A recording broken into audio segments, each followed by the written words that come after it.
ॐ भूर्भुवः स्वः तत्सवितुर्वरेण्यं भर्गो देवस्य धीमहि धियो यो नः प्रचोदयात् ॐ शान्ति शान्ति शान्ति. Namaskar my dear friends, this is 10th video on Bhagwan Sri Ramana Maharshi's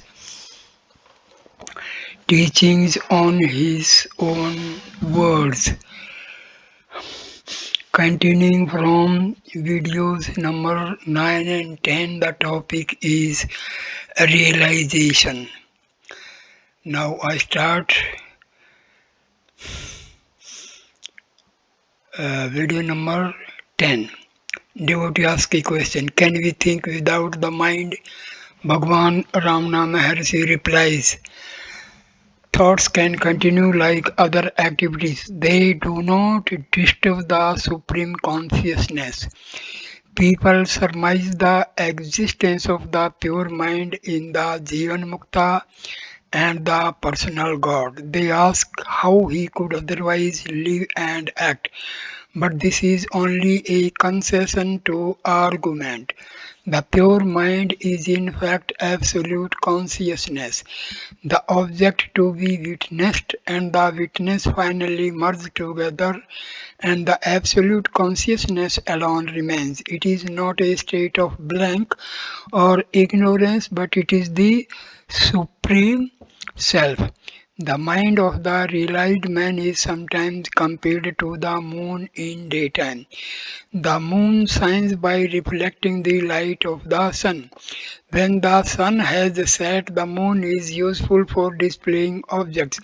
When the sun has risen, no one needs the moon, although its disk is visible in the sky. So, it is with the mind and the heart.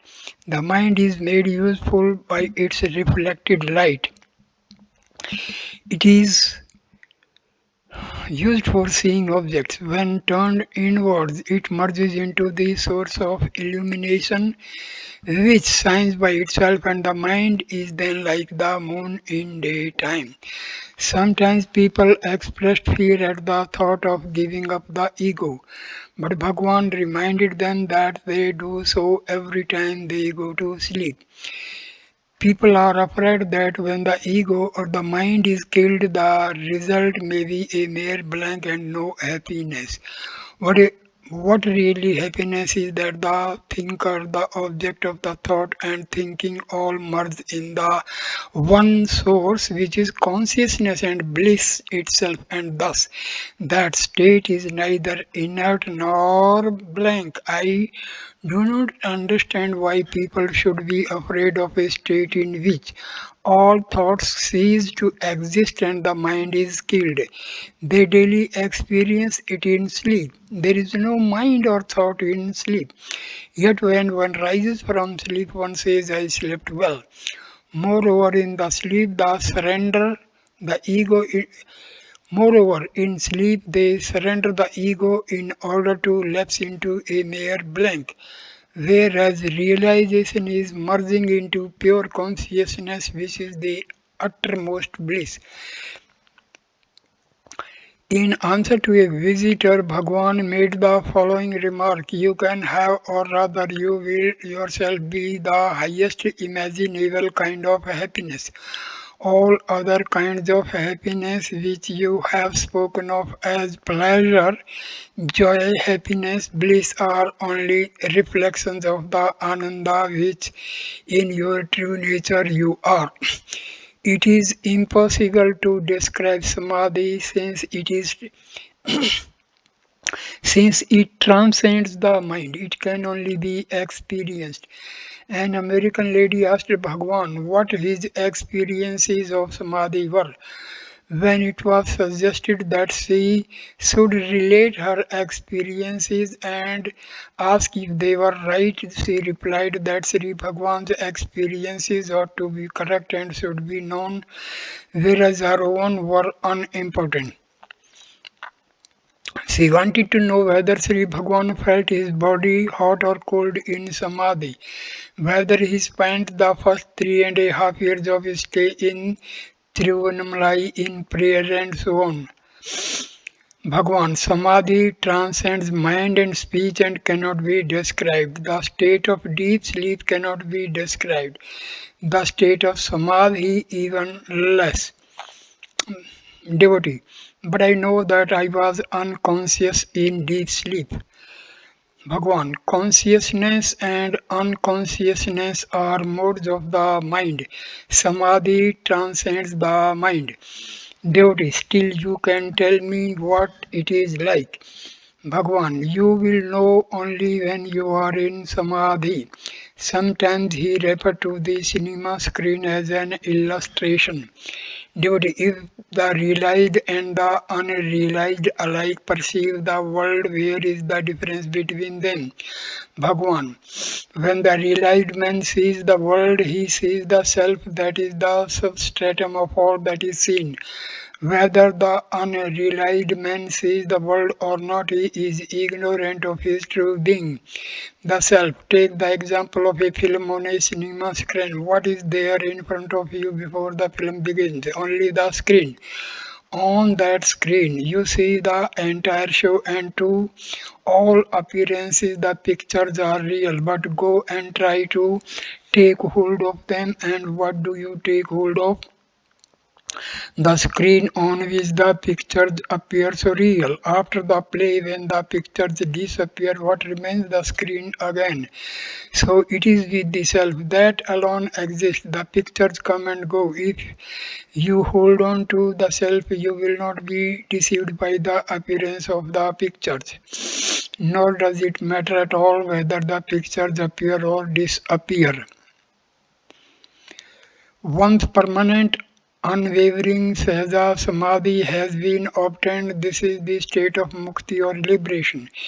People speak of Jivan Mukti and Videha Mukti, that is liberation, while still living, and liberation after that. But Bhagwan explained that the difference is only from the point of view of the observer. To the realized man himself, it makes no difference whether he wears a body or not. Mr. Banerjee asked Bhagwan, what is the difference between Jivan Mukti and Videha Mukti? Bhagwan, there is no difference. For those who ask, it is said that a realized man with a body is a Jivan Mukta, and that he attains Videha Mukti when he sheds the body. But this difference exists only for the onlooker, not for him. His state is the same before shedding the body and after. We think of him as a human form or as in that form, but he knows that he is the self, the one reality, both inner and outer, which is not bound by any form. There is a verse in the Bhagavata. Bhagwan here quoted the verse in Tamil, which says that just as a drunken man does not notice whether he is wearing his shawl or whether it has fallen off, so the realized man is hardly aware of his body, and it makes no difference to him whether it remains or drops off. There are no stages in realization or mukti. There are no degrees of liberation. So there cannot be one stage of liberation with the body and another when the body has been shed. The realized man knows that he is the self and that nothing, neither his body nor anything else exists but the self. To such a one, what difference could the presence or absence of a body make? Sometimes realization is called Turiya, the fourth state, because it underlies the three states of waking, dream, and deep sleep. When I entered the hall, Bhagwan was answering some questions and was saying there is no difference between the dream and waking state except that former is short and the later long.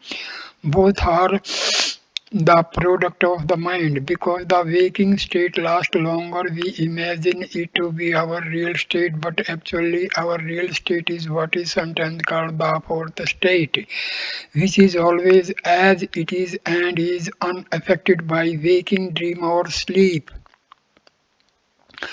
Because we call these three states, we call That state also, however, it is really just the natural state of the self.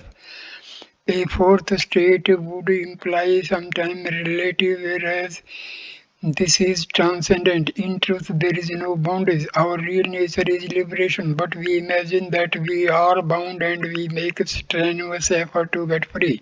Although all the while we are free, this is understood only when we reach that state.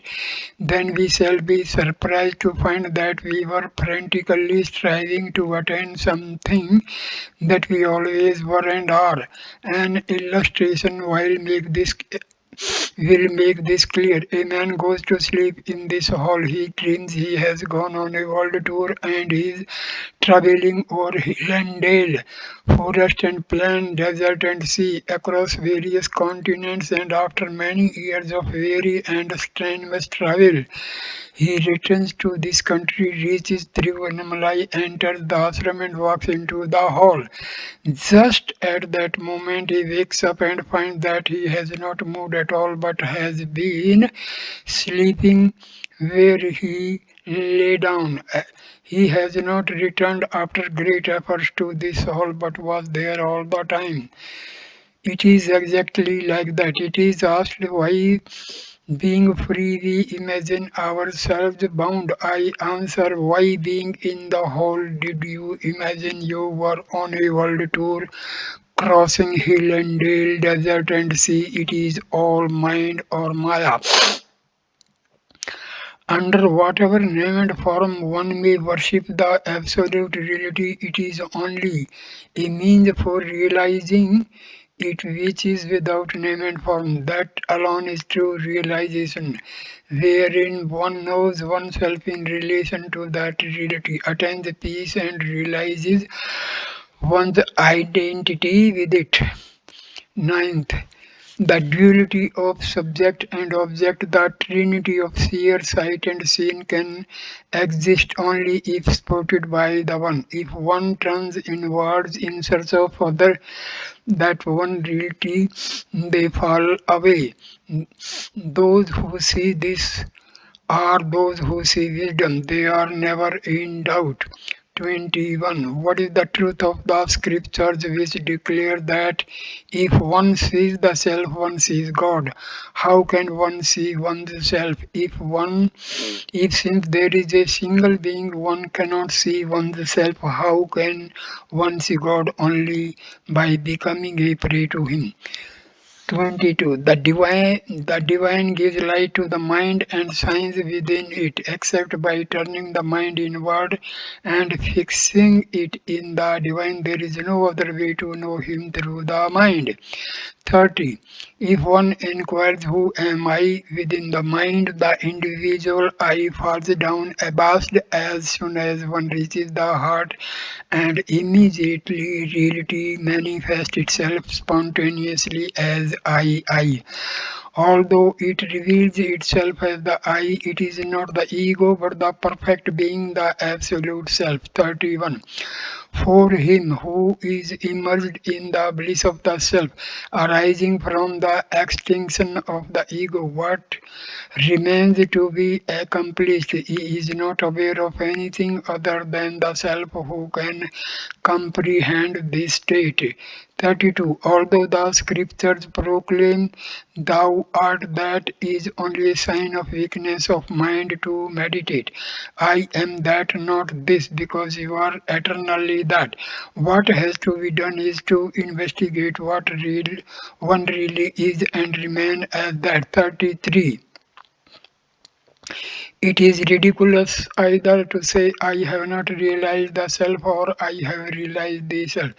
Are there two selves for one to be the object of the other's realization? It is a truth within the experience of everyone that there is only one self. 34. It is due to illusion born of ignorance that man fail to recognize that which is always and for everybody the inherent reality dwelling in its natural heart center and to abide in it, and that instead they argue that it exists or it does not exist. what it has form or does not have form, or is non-dual or dual. 35. To seek and abide in the reality that is always attained is the only attainment. All other attainments, siddhis, are such as are acquired in dreams. Can they that are established in the reality and are free from Maya be deluded by them? 38. As long as a man is the doer, he also reaps the fruits of his deeds. But as soon as he realizes the self through inquiry as to who is the doer, his sense of being the doer falls away and the triple karma is ended. This is the state of eternal liberation. 39. Only so long as one considers oneself bound do thoughts of bondage and liberation continue. When one inquires who is bound, the self is realized, eternally attained, eternally free. When thoughts of bondage come to an end, can thoughts of liberation survive? 40. If it is said that liberation is of three kinds, with form, without form, or with and without form, then let me tell you that the extinction of the ego that asks which form of liberation is true is the only true liberation.